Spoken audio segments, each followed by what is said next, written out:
रोहिणी खडसेंनी लाडकी बहीण योजना बदनाम करण्याचं काम हाती घेतलं। ई-केवायसी साठी शरीर सुखाची मागणी करणारा मवियाच अजितदादांच्या राष्ट्रवादीच्या जिल्हाध्यक्षा भाग्यश्री ठाकरेंचा रोहिणी खडसेंना टोला। राष्ट्रवादी काँग्रेसच्या महिला आघाडीच्या नेत्या रोहिणीताई यांनी महिला व बालविकास मंत्री आमच्या नेत्या आदरणीय अदितीताई तटकरे यांना सल्ला न देता आपल्या कार्यकर्त्यांना आवर घालण्याची योजना आणावी। उद्धव ठाकरे कार्याध्यक्ष झाल्यावर राज ठाकरे आणि नारायण राणेंनी शिवसेना सोडली असं कर्तृत्वान त्यांचं नेतृत्व होतं। वडिलांपेक्षा आदित्य ठाकरे कर्तृत्वान असतील का याची राज्याला उत्सुकता। मुंबई भाजप अध्यक्ष अमित साठम यांचा आदित्य ठाकरेंना टोला।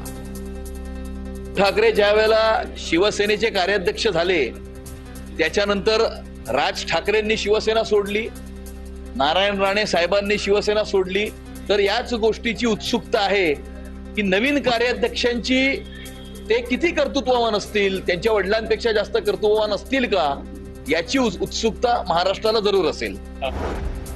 राजकारणात आज काय होईल हे सकाळी माहिती नसतं। सुनेत्रा पवार मुख्यमंत्री होतील का या प्रश्नावर उत्तर देताना चंद्रकांत पाटील यांची प्रतिक्रिया। ते स्वप्न पाहत नाहीत, ते कधी वाढत नाही आणि आपल्या नेत्याला मोठं बघण्याचं स्वप्न हे कार्यकर्त्याला बघायचंच असतं।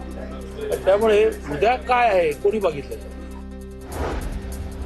नितेश राणेंना ठाकरेंवर बोलण्याचा मोह आवरत नाही। ठाकरे प्रायव्हेट कंपनी असती तर राणेंच्या वडिलांना मुख्यमंत्री व्हायची संधी मिळाली नसती।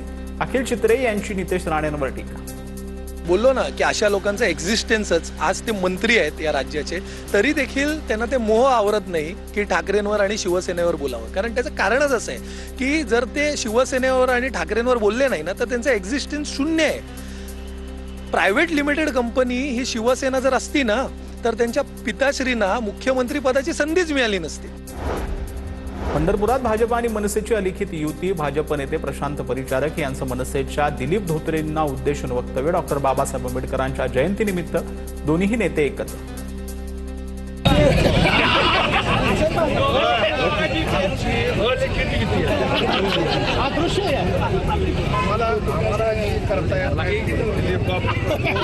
दिलीप बापूला जी करतायत नाही